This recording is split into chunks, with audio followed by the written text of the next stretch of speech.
Now, I want you to rise, and for 30 seconds, I just want you to close your eyes and visualize the story I'm telling. Okay, I want you to close your eyes, and I want you to imagine yourself in a zombie apocalypse. Food supplies is running low as people grapple with what they have. People are staying inside, trying to protect themselves from being infected. People are constantly fearing for those that are most vulnerable, such as the elderly and immunocompromised who can't outrun the virus. Children lie awake, scared, not knowing what's going to happen. The world is in chaos, and nobody knows what's going to happen next. All right, go ahead and open your eyes. Now, going back to that scenario, I would like to ask a few questions.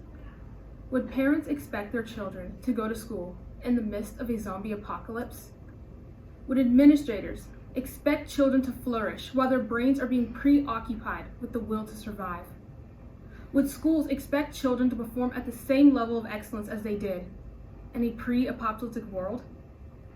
This scenario and these questions, although seeming quite far-fetched, hit closer to home than we could have ever imagined. This scenario is what we refer to as the pandemic, and it affected many students in terms of their social and emotional needs. Hi, my name is Victoria Gonder, and I'm a Teacher Academy student/intern and educational advocate from Perry High School. I want to talk to you about how schools can and should help students to meet their social and emotional needs during a pandemic. On a personal level, I had a family member that was immunocompromised, and I felt that my social and emotional needs were deprived by the school as I lived in constant fear for this family member. I experienced guilt, anxiety, and fear, all of which were masked during my attendance of online school. I felt unheard and unseen by my school. Another personal example was when I was in color guard. I felt the pressures of trying to keep up with my team being a new member. Felt like a 2-hour practice 3 days a week wasn't enough social interaction for my needs, and felt unheard and unseen by the school. I'm not the only person that has a similar story to this. My fellow peers and I were scared, hurt, trying to and hopelessly attempting to cope with the consequences of the pandemic, all while trying to achieve decent grades at school. Anxiety became a constant presence as students grieved for lost loved ones, or feared that there would not be food on the table, or cried when they realized that their loved one could still not find a job. Many students experienced a decline within their grades, and suicidal rates were at an all-time high, with a 3.7% increase in boys and a 51% increase in girls aged 12 through 17. At school, the struggle no longer became trying to be cool, but how to stay afloat in the midst of a pandemic. Taking a look at mental issues, we can see that there has been an increase in depression, anxiety, sleeping issues, and withdrawal from families amongst teenage boys and girls. In addition to this, we can see that there has been a substantial increase in families experiencing stress, disappointment, isolation, withdrawal from relocation, and financial setback. In addition to these problems, we have seen issues with children being able to receive the mental help that they need. Within the United States, within every state, within every school, there are to be 500 students assigned per one psychologist.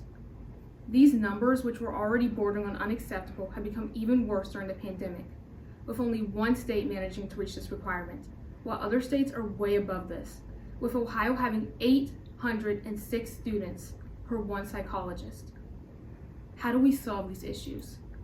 Well, if schools are looking for a way to help students to cope during a pandemic, I know a 4-letter word that could be a game changer. L-O-V-E, love. Now I know what you're thinking. You might be thinking that sounds cheesy. Someone may say to me, Victoria, love is an emotion, not a solution. Or someone may say, funding. Funding is what we need. If we just had a little bit more funding, then we could make some real change around here. But what if I told you it was even simpler than that? There was an educational philosopher by the name of Paulo Freire who introduced the pedagogy of love. He claimed that when students are in the midst of oppression, love is the all-knowing factor that can help them to rise above and overcome these obstacles. Love is also one of the 5 essential factors listed in Maslow's hierarchy. This is something that has been stripped to students during this difficult time. Within the classroom, it has become an expectation that feelings and emotions are to be expressed at lunch and after school.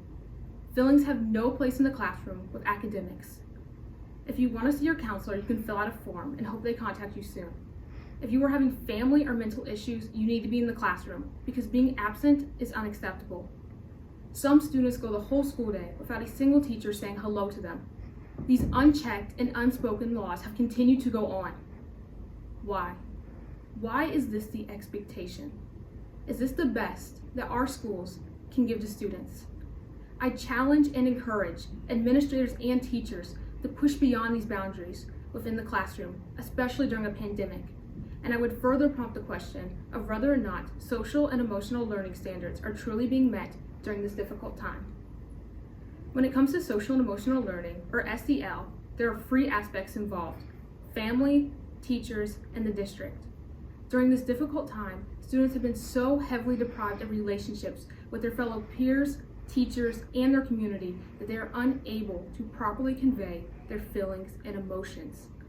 We can incorporate love into the classroom using CASEL implementation tools by allowing students to have available mental health days, free available counseling, daily teacher welcomes, and teachers starting small conversations with students. These are all small examples of positive psychological capital, which can be broken down into the acronym HERO, which stands for hope, efficacy, resilience, and optimism. Looking at forming better relationships, we can tie this into social exchange theory. Social exchange theory is the idea that people weigh the pros and cons of having a relationship before deciding whether or not to have it. We can use this theory in the classroom to allow students to have better relationships with their fellow peers, teachers, and their school in general.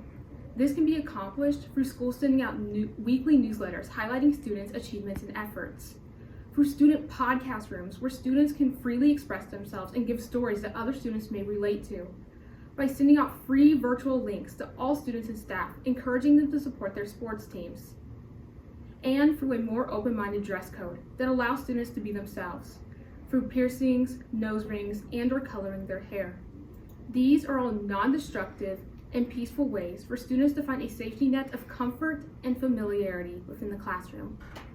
I often believe that schools are afraid of student expression, as it often correlates to rebellion. Student expression is not chaotic, it's healing.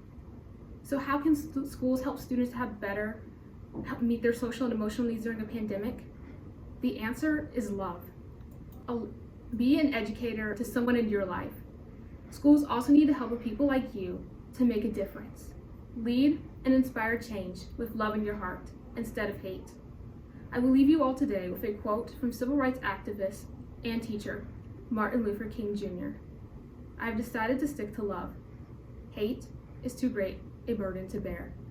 Thank you.